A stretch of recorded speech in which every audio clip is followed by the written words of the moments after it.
This episode of Capes and Lunatics is brought to you by Tweaked Audio. Get awesome headphones, go to tweakedaudio.com and use the coupon code Southgate to get 30% off, free shipping, and a lifetime warranty. Or you can get there through the link on our website, southgatemediagroup.com.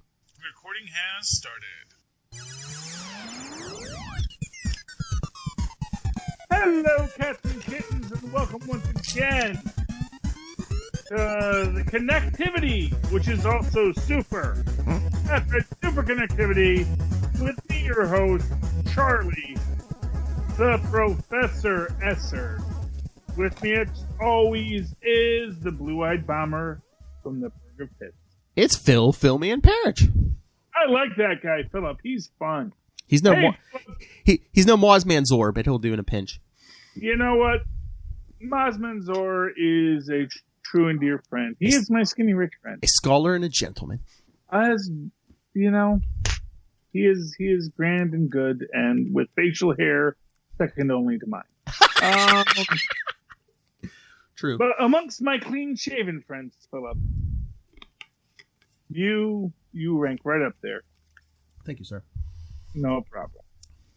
Philip, I am always glad to have you. I actually do feel you are a good and true friend. I don't want to in any way minimize that. I always worry people don't know how much I care about them. But if I'm talking to you, I care about you. That's so, right. Philip, do we want to start off with something practical, like what comic books came out, or do you want to go into crazy philosophical theoreticals today? We'll start with the theoreticals. Okay, so let's break all this down. Because first off, is Disney still making movies? I don't know.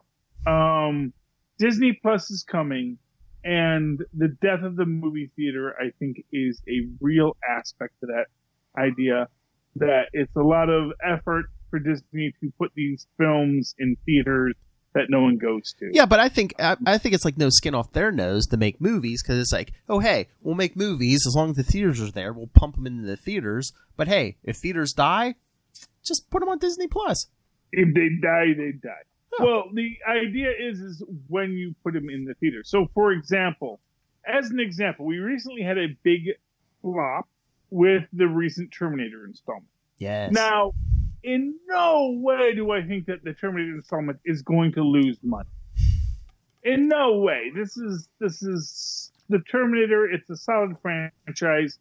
It's gonna make its money back on the back end, on the Blu-rays, on the DVDs, streaming, and on the streaming. Yeah, this is kind of like, okay, it's gonna go into these movie theaters, and everyone was like, meh. But the fact of the matter is, when it comes to streaming, it's like, oh no, I gotta see this now. I didn't see it in the theater. Yeah. And that, I think, is the biggest problem with theaters, is that there's a lot of films that are going to come out that people are going to say, I'll wait for it to come to streaming. You know? Yeah, but hasn't it always kind of been like that? There are certain movies, like, they weren't successful in the theaters, but once they hit, like, as far back as VHS, they're like, oh, hey, I didn't know about this movie, and it, it becomes like people's... Yeah, I mean, there was watching a recent item on the film Mystery Men. For those of you who remember the Mystery Men from the first big superhero movie wave that came in the late 90s, in the late 80s and early 90s. Mystery Men, which is, maybe not the best film ever made with Ben Stiller. It's no Zoolander. I think we can all agree to that. But it has a really strong cult following amongst those who are into this. And the thing is that you can build an entire profitable franchise off of a cult following. This is what Star Trek taught us many, many years ago, is that Star Trek was never a popular show.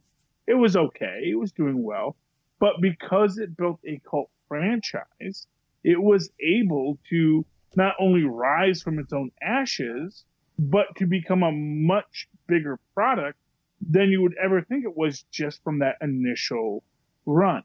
And so when you look at this in the concept of what a theater is, the theater becomes something that, well, certainly good for the filmmakers, is becoming kind of an appendix, kind of an unneeded appendage that has long ago lost its usage. Hmm. At least as far as first run movies go. And that, I think, is where things like Alamo Drafthouse and other dine-in theaters come into a facility. Whereas in the past, the idea was we'll run the movie and then it'll come to DVD. I think it's going to come to Disney streaming. And then, and now you can go see this in the luxury of a theater with a steak dinner. Yeah. And that sounds like fun. Let's go see Avengers Endgame in a theater. In the theatra. Or we'll do a nice 4-hour or 5-hour, Infinity War Endgame back-to-back blockbuster. Well, we have a nice dinner and we'll watch the movie and we'll sit and we'll talk during the movie. Everything you're not supposed to do during a movie is now a thing. And, okay. Ooh, you still there? Okay. Yeah. Wow. Okay.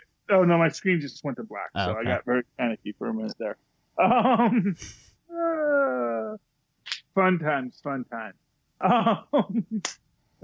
Yeah, so I think that this might be where Disney is going for, is where Warner's is going for, because they are both these two, really the two big studios that are left, are kind of moving towards, ironically enough, the Asylum model.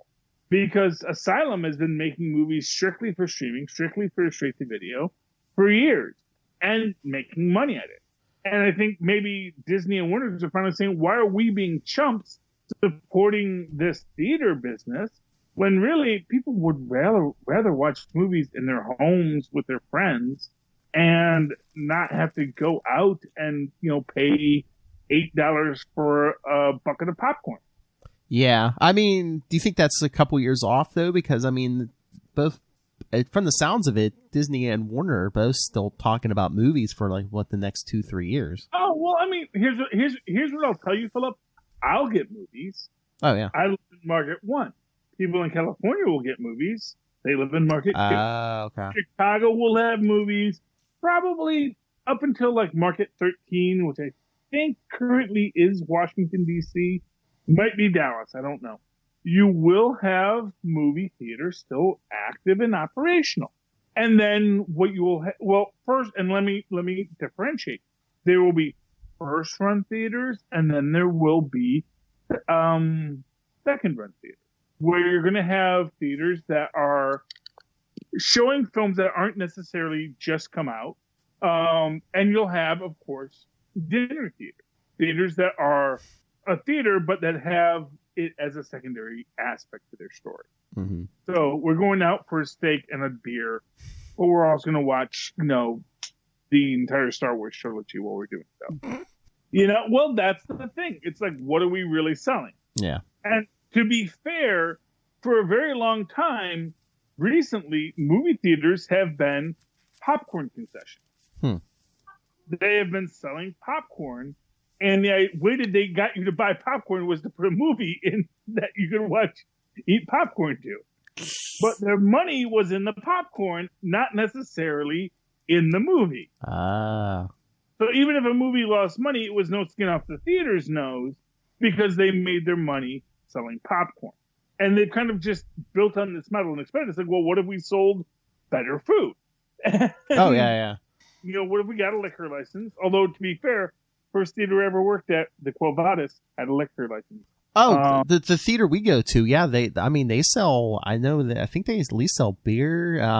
Well, there's the place the movie theater, the big 20 screen place I go to, they have the movie theater, and then right when you walk in on the right, they have one of those trampoline parks, for the kids and stuff. Yeah. And then upstairs, they actually have a sports bar, upstairs. Oh yeah. Well, you see, the thing, this goes back to the old roadshow model of movie theaters, which is when TV came out and everyone said, well, movie theaters are dead. Mm-hmm. And then movie theaters came out, well, what if we, had people come out and it was a nice thing. And they put bars in the theater. Mm-hmm. And the Quovatus, where I worked at as a young man, was it was meant to be a really nice theater where you'd go see a roadshow in Novi, Michigan. And you'd go there and you'd sit and you'd get a cocktail and you'd sit and you'd drink your cocktail and you'd watch your movie. And it was quite fun for adults, Mm-hmm. I think my sister was actually a cocktail waitress in one of the upper in the upper bar when she first started too. But yeah, it was a thing, and we're kind of going back to that, which is this idea of moving away from this idea of everyone goes to the movies, eats popcorn, watches a movie, to now it's going to be, we're going to go see these things same day release on our TV screens. But if we want to go out and have a really nice time with our friends, we'll go to a theater, we'll get a drink, we'll get a steak, we'll get a whatever. And maybe we'll even have some popcorn just for fun. Yeah. Tradition. And, and now the sad part of that is that maybe taking your kid to the movies becomes less and less something you do. And that's the downside to it. But then again, with everything comes a cost. For the kids, you can always take the kids like in the morning or like the afternoon, but then at night, you do have like, their bars and. Well, what it comes down to is that if the business model of the theater changes, then taking your child to the theater becomes just like taking your kid to a Broadway show. Yeah. It becomes less and less something that, it's like, this is something we really want to do. Especially when the kid is just as happy to watch it on the TV at home. Yeah. And there's none around here, but have you heard about the I think it's 4DX theaters? Or it's like sounds vaguely familiar. It's like, like in the movie, like, if they're in a car chase or something, or they're in a spaceship, like the chair will move, or if it's like a windy thing, they'll blow you with like fans Dolby and stuff. Thing. Yeah. Yeah. Dolby rumble seat. Yeah. We have got that here. Honestly, it's okay. They're trying. Honestly, you're like, you can't get that at home. And you're like, I could have Tristan kick the back of my chair. I could get Tristan to shake my chair. Technically, you could have it at home. It just costs more. Oh, yeah. But I'm just saying, renting the surround sound seat. But I'm just saying, vibrating seat. You're like, I can have my kids kick the back of my chair. Well, I'm not for nothing. They had that in the 50s with the Tingler. Yeah. You put the little buzzer under your chair that when the ghost grabs you and. So anyway, it is what it is. I'm sure theaters will exist in some form or another. I'm sure even the public theater, because for what it's worth, the second run theater has always been a thing. If those of you who remember the Dollar Show in the 90s, where you would go and you would see a film that had been out for like 8 weeks. Yeah.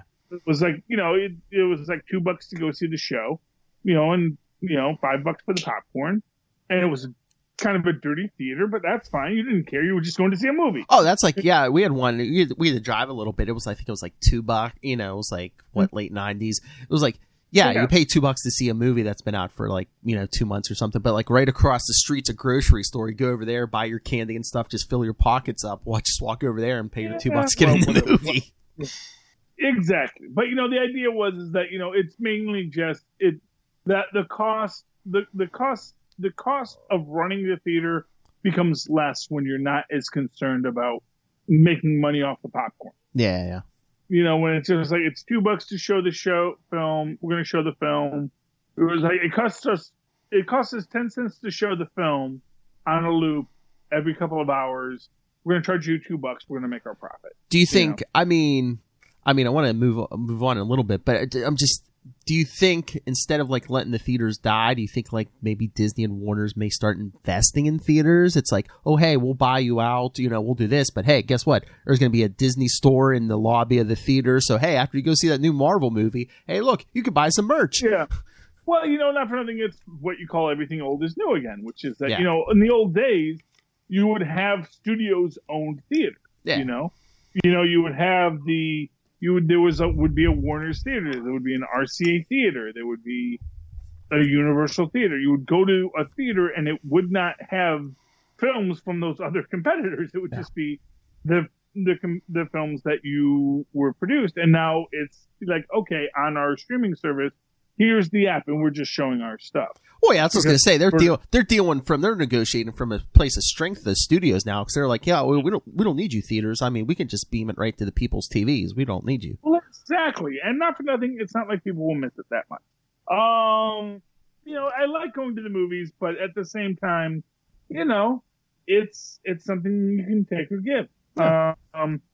But let's talk about wild speculation about something else, which is. So Marvel has recently said they're going to be doing a Thunderbolt. Yes, Thunderbolts. Marvel is but they're vague about it. Yes. Marvel is also doing a the Falcon and the Winter Soldier storyline, which is going to center around the fact that Cap gave his shield to Sam Wilson, and the government is like, maybe we don't want Sam Wilson being Captain America. Yeah. And they've also said that Baron Zemo will be a primary antagonist. And it got me thinking, well, gee, Baron Zemo, government-sponsored program to not let Sam Wilson be Captain America. Thunderbolts maybe somewhere, we're not talking yet. And it gets me thinking, what if Baron Zemo is going to be founding the Thunderbolts in this storyline?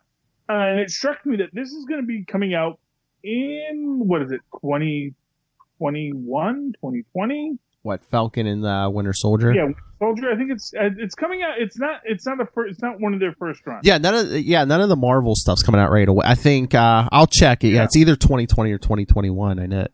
Yeah, and that's going to be about 2 years after Jessica Jones first aired. Ooh. And we know that a certain Ms.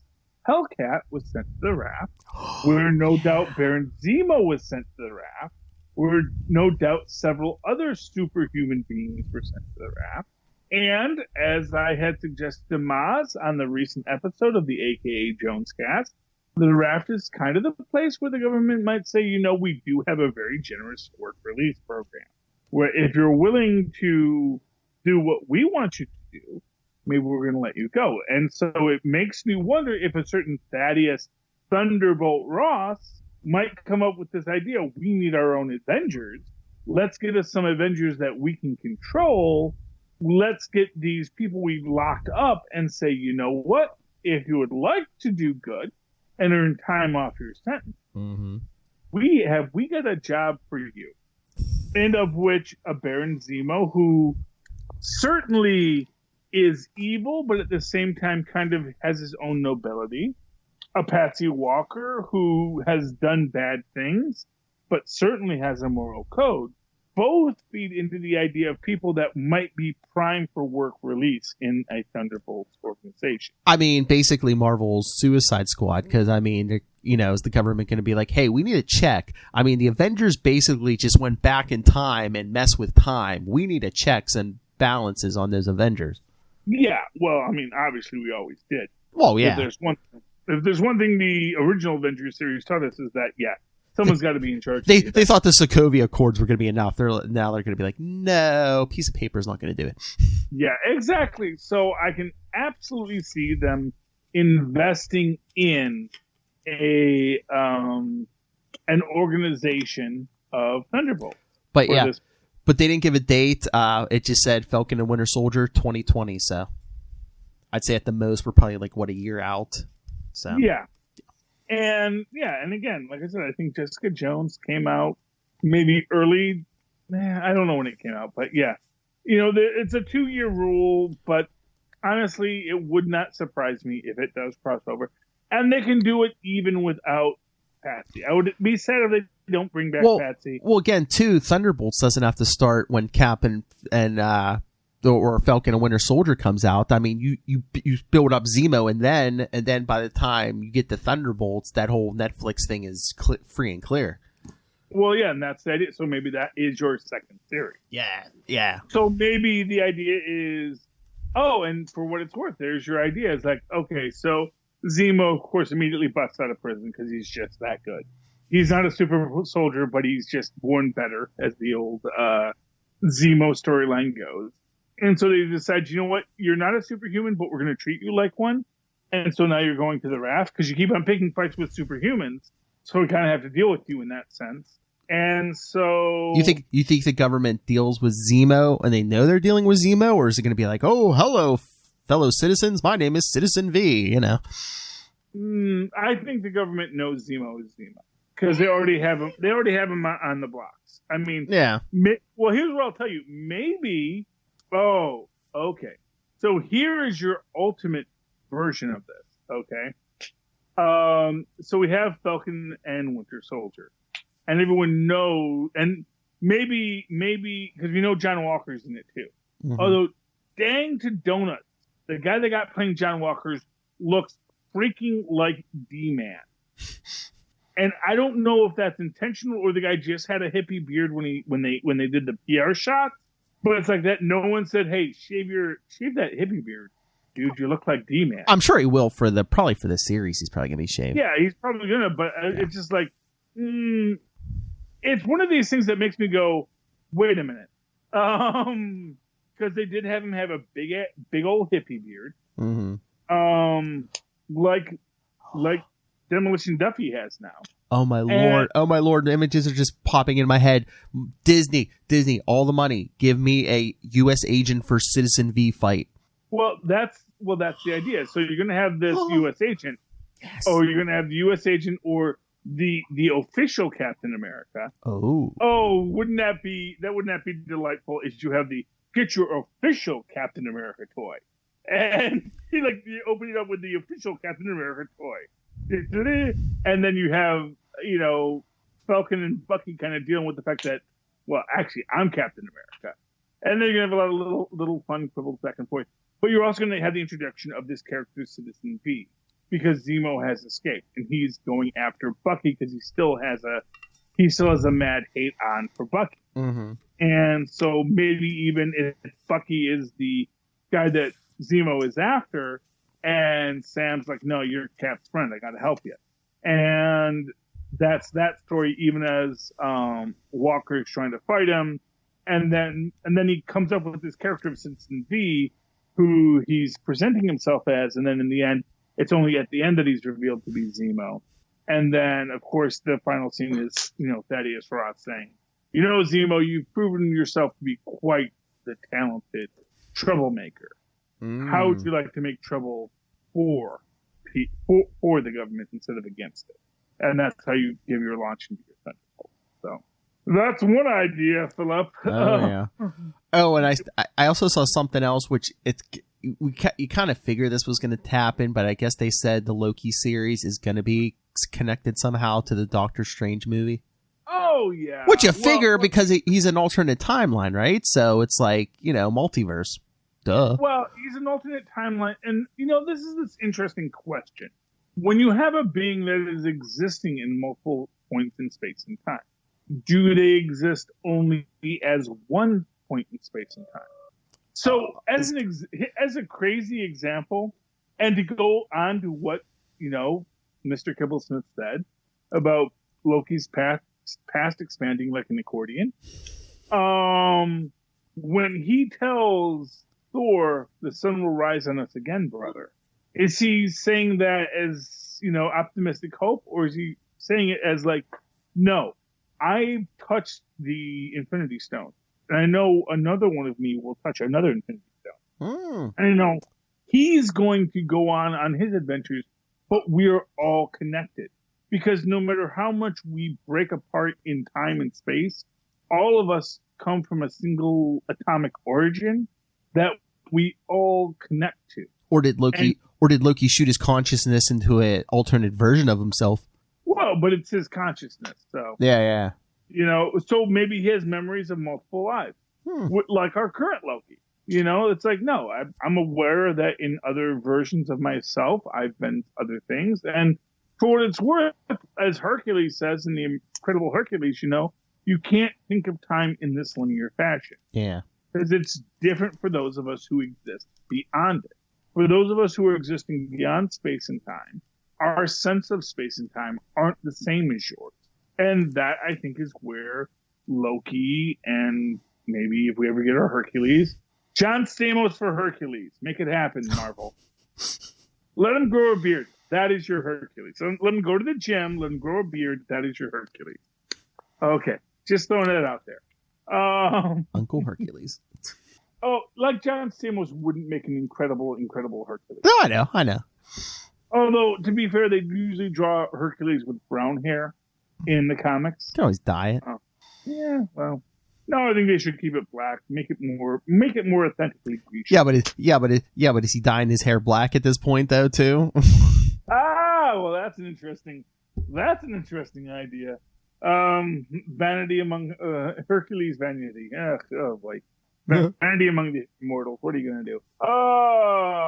Anyways, yeah, so that's an interesting idea. How they're going to develop these characters in the Disney Plus universe, it's going to be an interesting question. We know they're going to tie in the shows into the movie. Feige has made this clear that, look, if you don't buy Disney Plus, when we release our movies, it's going to be a little bit of a slog, which is an interesting statement to make because movies up until this point, to get back to our previous point, had always been, no, our movies are standalone. If you don't know what's going on, don't worry about it. You can come into any movie. At this point, Disney's like, yeah, you know what? If you don't want to do the work, maybe this isn't the movie for you. Oh, and hey, we got a Disney Plus. I'm sure those movies are going to get on there eventually. It'll be like, hey, you can watch our whole catalog, right? You know, just pay this $7 a month. It's the idea that if you want to go to the movie and know what's going on, it's going to cost you a movie ticket a month, which I think is the intentional price point of $6.99. Yeah, it's meant to look like one movie ticket a month. Oh. So one movie ticket a month, you get to know everything that's going on. Exactly. You know, and for what it's worth, I don't think that's a bad idea. And not just Marvel. You're getting Star Wars. You're getting everything. Because, again, not for nothing, Disney isn't going to be living in that model. Everything is going to this new straight-to-video model. Because everyone, well, not everyone, but a lot of people have TVs or as I've always said, you know, a cell phone held 3 inches from your face is as big as any freaking widescreen movie. Or they have like those 3D things where you can put your phone in and it looks 3D, don't they? Oh, well, yeah. Well, absolutely. You can do a VR face. Yeah. Oh, why does my computer keep sleeping on that? Okay. But anyway, yeah, that's all that. Hey, Phil, you want to talk comics? Yeah. Before we go to let's talk some comics. Okay, so first off, real quick shout out. Last issue of Actual Roger. Yay, our alternate comic. I love alternate comics. Tristan agrees. Old newsprint feels better in your hands than modern newsprint. Fight me, love. All right, everyone. All you millennials, us Gen Xers, and the Zennials, we know that experience is tactile. You millennials and your slick paper and your digital. Digital's for video games, not for reading books. I'm just saying that. That's right. You know, you're going to simulate the brain on decoding letters to be words and pictures to be scenes. You need paper. That's so, right. Yeah.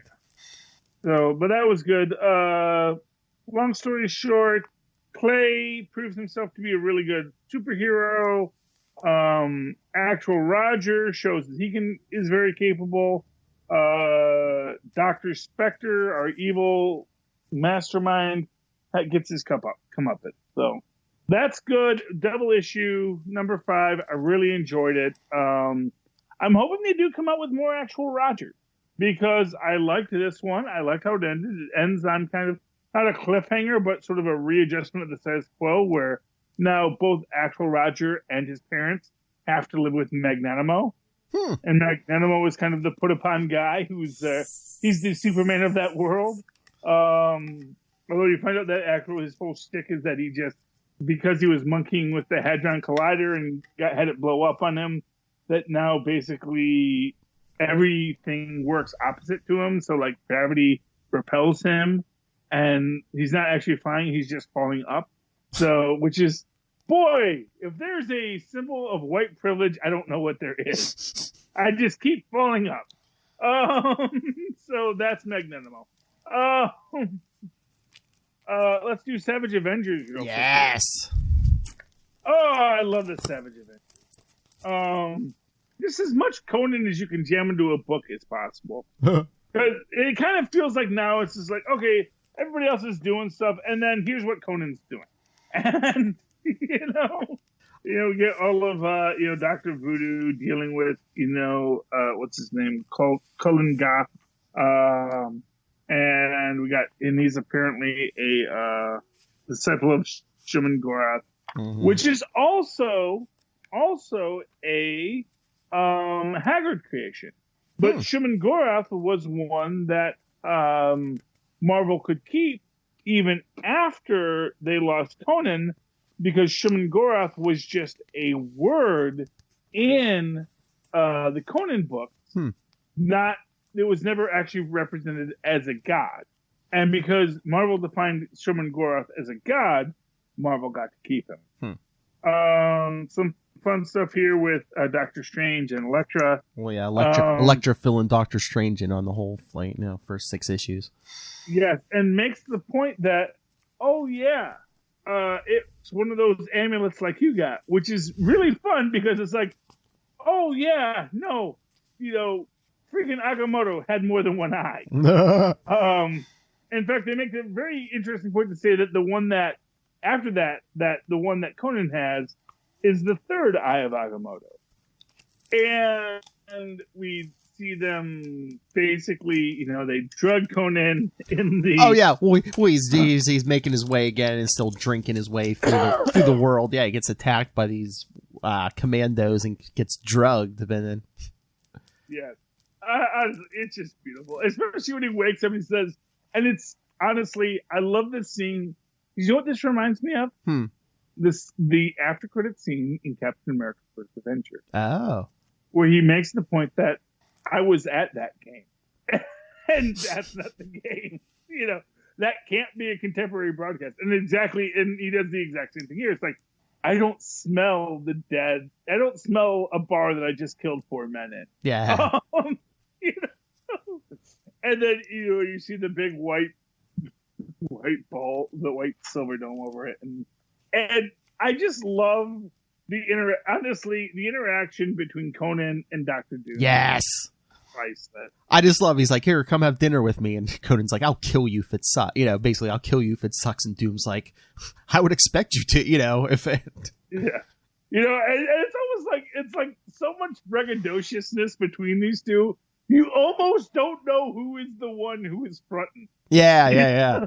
Well, they both are. Like, you almost feel like, Doom, like Conan's totally fronting for Doom. But then part of me is like, you know what? I think Doom has just like invited something into his lair that he is not ready for. It's like, I am freaking Conan the Barbarian. I exist before Marvel. I will exist long after Marvel. Oh, yeah. Don't act like you're something that I can't defeat, Doom. And Doom, do not tell Conan you know magic. Do not tell him. You want to... Well, first off, he knows... To be fair, Conan rode a flaming horse last issue. Oh, true. He is well aware this is a magical universe. He's like, if I must, I must. Yeah, but if he thinks Doom's like a wizard or something, he's going to be not too happy. Well, the second that Doom starts asking about, buy that little trinket you have there, I would love to have a trinket such as that. I have no trinket such as that. Can I take that, put that in my coat room for you? Yeah, and then, of course, that explains our cover of next issue. Doom gets owned by Conan. Because... No, I'm sorry. It's like when Wolverine's in your book, The only person who ever actually beat Conan in a fight was Wolverine, literally. Yeah. And then Wolverine became Conan. So fair enough. Old Man Quill, Phil. Yes. Oh, look. It's beautiful and sad and lovely. And that's just like the most beautifully sad. Reed and Sue died in each other's arms. Yeah. Or one of them died, and the other one just sat there with the dead corpse for a while. Yeah. It gets creepier if you think about it. But just like time travel stuff, because with Herbie and everything, and then so I guess Reed left Quill the Ultimate Nullifier because he's like, yeah, we know. You told us, and we should have listened, but. It was just like we didn't know what to do about it. It's like, okay, Rise of the Supervillains. What's the most good we can do? It's like, well, probably the best thing we can do is like not let supervillains get their hands on like all of our babies that will kill them. And a time sled. We haven't seen a time sled since what, early 90s? Oh, Rosebud. I thought we saw that in the early 2000s. Oh, maybe, but I just remember it from the that whole that whole future thing, and when Sharon Ventura was with them, and I think Thor and Iron Man went with them. I think they brought Rose. The first time they did it might have been. It was late 90s. It was definitely late 90s. No. This is before Ben Grimm became the Thing again. He was still human, and Sharon Ventura was the Thing. I don't know. Well, they brought it back again. So yeah. I'm certain they brought it back because there was a whole issue with them seeing the multiple versions of themselves moving through time. And then as they got to the point that all the other alternate versions faded away. Yeah, that was But anyway. Yeah. But yeah, that makes sense that they did at least twice, because this was Rosebud 3 in this issue. Oh, well, that makes sense. Yeah. What, buddy? I made a whoopsie. What? I was trying to fix it on my own by accident. But... Oh, I told you you should let me do it. Okay. Don't worry, I'll wash it out. Well, no, it won't wash out. You're going to have to actually rip your fingers apart.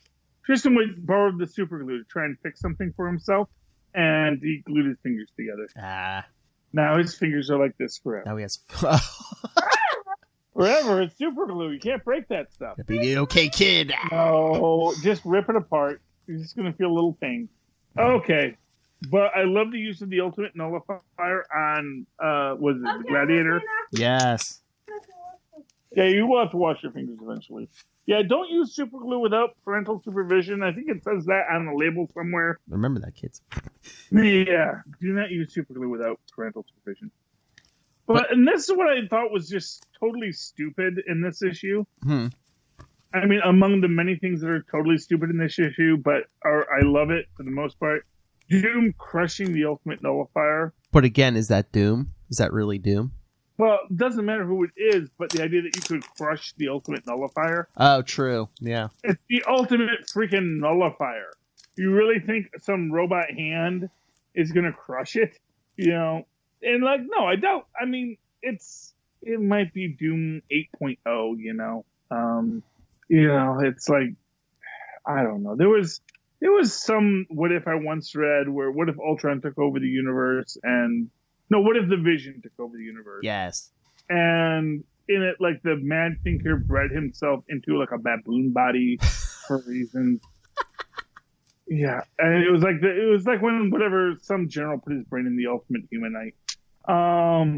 It was just like, okay, yeah, sure, whatever.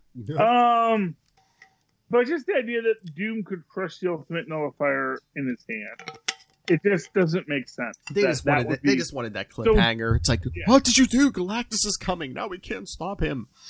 Yeah, and yet next issue, the conclusion. We're holding him up with the 6-gun. Yep, I think that's the final issue. I'm pretty sure. Yeah.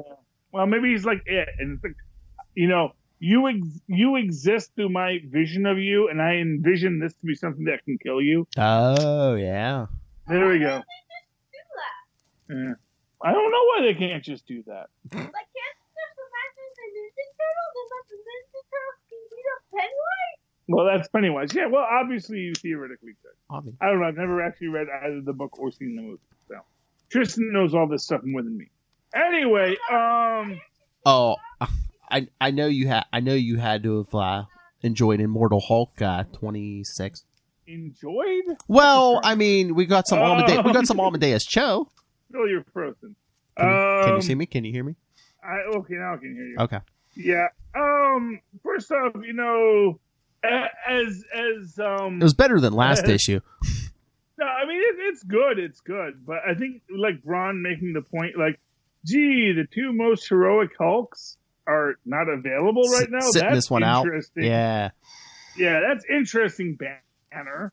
Like, no, it's like because this other Hulk, it's like we're using the royal we now. Basically, I like Braun calling Banner out on all of his pretentiousness. Mm-hmm. I mean, I just took that as maybe maybe that's not really Banner. Maybe that's just like the Devil Hulk controlling Banner. Because I mean, as we've seen with Joe Fixit, the body doesn't always have to match the personality. And what I'll tell you, Phil, is once again, there are I know they're all Banner. I know. They're all Banner. I know. And that's what Ron is saying here. They're not other people. There's not this Hulk and that Hulk. And in fact, they even mention it when they're talking about Hulk syndrome. Yeah. Which is that, Banner already had dissociative identity syndrome. And maybe, when you get exposed to Gamma from Banner, that gives you a little bit of dissociative identity syndrome as well. Yeah. And then they say, although the other possibility is that, no, it's something completely different. Like I said, I think that Braun calling out Banner on all of this is really good. Mm-hmm. I'm not sure how I feel about Namor as the cook in the diner. I was like, okay, I appreciated Namor appearance, but I was like, why is he cooking in this diner? Because he's undercover. Reasons? Which also suggests, why is this diner here that no one is in? Yeah, exactly. Like, what did they do to create this scenario where no one is in the diner except for Bruce and Braun, and Namor is at the grill? Mm-hmm. I mean, unless they're going to do, Namor came in, he paid them off. And of course, right now, Namor's in his own crazy town, too. Yeah. So, there's a lot of crazy going on in this. Not the least of which is, of course, with our bull market champion. Oh, yeah. Darius Augur, yeah. Darius, whatever. Darius Argento, Augur, yeah. Because I guess Hulk's going to war with Roxxon. Yeah, sure. He's get it? He's Greenpeace. Yeah, and about as sympathetic. First off, the Minotaur aspect of it is like, okay, I get you, like, someone read, like, Bullfinch's mythology once. And, I think too, it's like, the Hulk can't physically intimidate him either. It's like, I could take a Hulk punch at this point now, so. It's not the first Minotaur he's beaten up. I know, but he's not like it's just a regular human who, Devil Hulk can squish with one punch now. Yeah, like I said. Yeah. I guess on my level is like there's other bull villains that might have been more interesting to use, but okay. I mean, I know we've established this as a bull villain, but now he's all super villained out, and it's like, and no one's blinking an eye. I think they just wanted Roxxon, and they're like, oh hey, Augur's here already. Let's use him. Well, yeah, and fair enough. And to be fair, it's like, it is just like, oh, we get away with whatever we want. It's like, that's the thing. It's like ExxonMobil has not actively committed treason before. And the reality is, if you actively commit treason, you can give people your money all you want to quiet them. But if you give a corrupt person money to quiet them, they also might just say, well, you know what? We could actually just take all your money and put you in jail. Yeah. That works for us too. And then we can give your money to some other person to administrate it. We can give your Roxxon money to Roxxon, Yeah. Some other company we can randomly pick. And now you will be the millionaires to bribe with. Well, I think they have to paint Roxxon pretty evil, so it's like they give you a reason why you should be rooting for Devil Hulk and Banner, because it's like, oh, look how evil Roxxon is. And yet, still, they fall short. But getting to a really good superhero book, let's talk Fantastic Four. Oh, yeah. Number 16. Yeah. So, first off, aside from the fact that, it's that episode where all of the Fantastic Four go to the future. And all of the characters in the future in the dome, where everyone has powers like them. And they have Is that the future, though? Well, no, that was... So what it was, that was in Central City does not. Oh, yeah. Central City gets covered by the dome, and time passes. He meant to make it that time pass slowly under the dome, and quickly on the outside, but he forgot to carry the two. I did Our get ancient nemesis, the two. I was getting like that. I was getting those vibes combined with some Inhumans vibes, Hidden City, Yeah, well, this is a whole hidden planet, and it's like xenophobic paranoia. Mm-hmm. It's like, oh, you gain powers, so now we must have powers. It's like, dude. Yeah, it just seems the story just seems like a mismatch. Like Slott's like trying to mash up. Hey, what's some of the stuff that made Fantastic Four popular back in the day? Let's use this. Let's throw some of this in. Let's do that. Well, I like, Ben Grimm with his freaking broken arm. Oh yeah. I think it's like the most beautiful thing about it. It's like, oh, I still have a broken arm when I beat the heck out of the Hulk. Beat the heck out of the Hulk. Hulk died. Just to give you an interesting point about that, when he punches the Hulk and shatters his own arm, the Hulk actually died. Mm-hmm. Because he died, sun came up, he turned back to Banner, came back alive as Banner, then walked away. That's what happened in that scene. He didn't just knock out the Hulk for 5 seconds. Well, that's what he freaking shattered the Hulk's neck. Well, that's what Ben was telling that leader of those monsters. He says, "I'm not afraid of you." He's like, "I just put down the biggest, toughest thing on my planet, so I'm not afraid of you." Exactly. But again, it's like, all the reject monsters goes to the monsters land. But then you get, of course, this whole, and of course, and here's what I'll say: I give the Fantastic Four a pass on this. Because this is their origin, with the Mole Man and it's the monsters underneath the earth. And he's like, hey, let's all go take back your planet for you. Because it seems like you guys are being ruled over by a bunch of jerks. And I'm the thing, and I don't like jerky people. So again, Ben Grimm, heart of the Fantastic Four, makes this. I just took that as, oh, look, Ben, it could always be worse. At least you had friends who, accepted you. You could have been, tossed aside. And I got to ask the question, though, man. Girl with the wings, that's not Leica. Is she getting fridged at this? Do they just separate? What's the story on this? Because it's like, we're soulmates. We're meant to be together. It's like, really? It will eventually. It won't work, and it's going to be maybe they won't get him back with Elijah. Maybe it'll be like, if I've looked for love all over the universe and can't find it, but it keeps coming back to Elijah. Well, yeah, but I guess I don't want this character introduced just to be murdered. Oh yeah, no. And for what it's, although I really feel they're rushing towards that, because it does seem like there is a lot of. Because you have her ex, who's like, who is definitely seems like an abusive ex, like, if I can't have you, no one will, kind of guy. Yeah.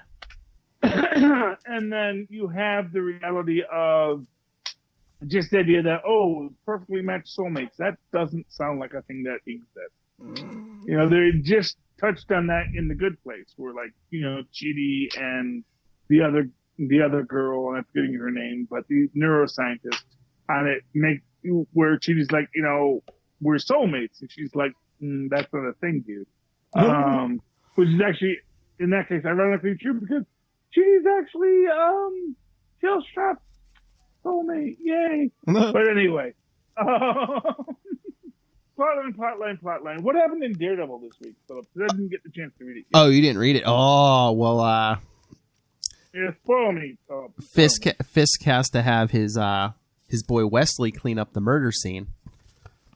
Mm-hmm. So they kind of do that. And then I guess they have the janitor on duty, helping them clean up they're like, oh, we'll kill your family if you don't help us clean up this mess.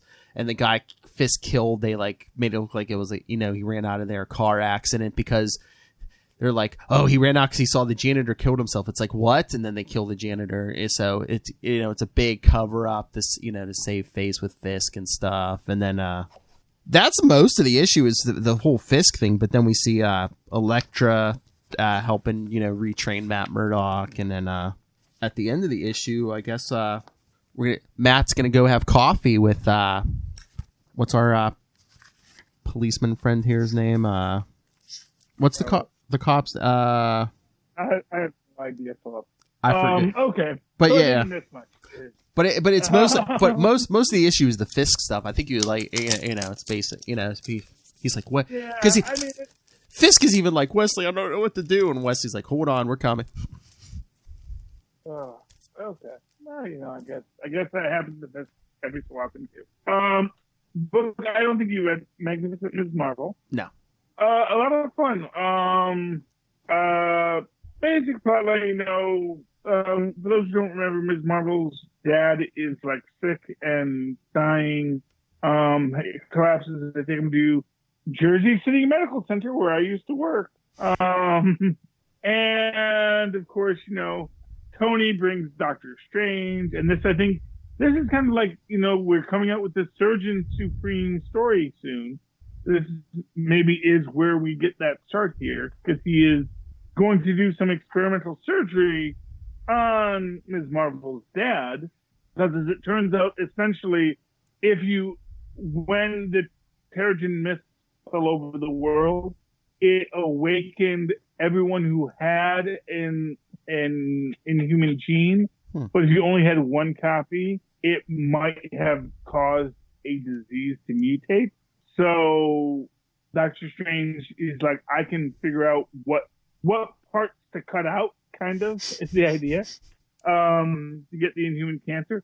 And then, of course, naturally, whenever you have an amazing dramatic storyline occur, some random supervillain shows up, in this case, Mr. Hyde, who Ms. Marvel has to fight, and yada, yada, yada. They have a fight. She gets Mr. Hyde out of the hospital, but the guy that Mr. Hyde was going to kill, who was basically a scientist who was hired by Mr. Hyde to help him out with making his formula, says, look, he's in a rage. If he doesn't kill me, he's going to kill whoever he can find. So someone needs to stop him. We get a very nice scene between Bruno and Ms. Marvel. Ms. Marvel kisses Bruno before she goes off to fight Mr. Hyde. And it was very lovely, well done. I enjoyed it. Nice. It was a simple story, much like the Daredevil. It sounds like it was like kind of a filler issue. Not a lot happened, but it kind of gives you some nice story beats if you like what the story does. And that's all my books this week, Philip. Yeah, I think I hit pretty much everything I was going to hit, yeah. Okay, so Philip, let's wrap it up. How can people reach out to you? If they'd like to call you, talk to you, tweet you? I can always email me, nightwingpdp@gmail.com. On Twitter, I am at nightwingpdp. Make sure you check out Capes and Lunatics. A lot of good stuff's coming. At Capes Lunatics on Twitter. You can email us, capesandlunatics@gmail.com. The voicemail, 614-382-2737. 614-38-CAPES. And check out you can find all our links in one spot, Linktree, linktr.ee/Capes and Lunatics. And of course, you can always write to me in that old-fashioned email way, as Phil tried to do last night. Or tonight.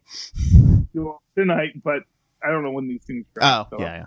At superconnectivityblog@gmail.com. That's superconnectivityblog, all one word, at gmail.com. Of course, follow me on the Twitters. I live tweet whatever the heck I feel like whenever it's on. At Charlie Esser. That's CharlieEsser. Look for the 2 E's in the middle. For quality. Bing! And that has been Super Connectivity for one more week, ladies and gentlemen. Please do be a pal. And Super Connect with us again next week. Good night! Good night, because he's falling asleep. And never. Long shows, not too. I know. I thought Lilith Hellfire wanted to get out early, man. She was fighting me nerds for like almost an hour and a half. She likes to fight the nerds. Oh, she does. It is her calling. Her mantra. It's her something, brother. Kristen wants to watch a Godzilla movie, so we're going to do that now.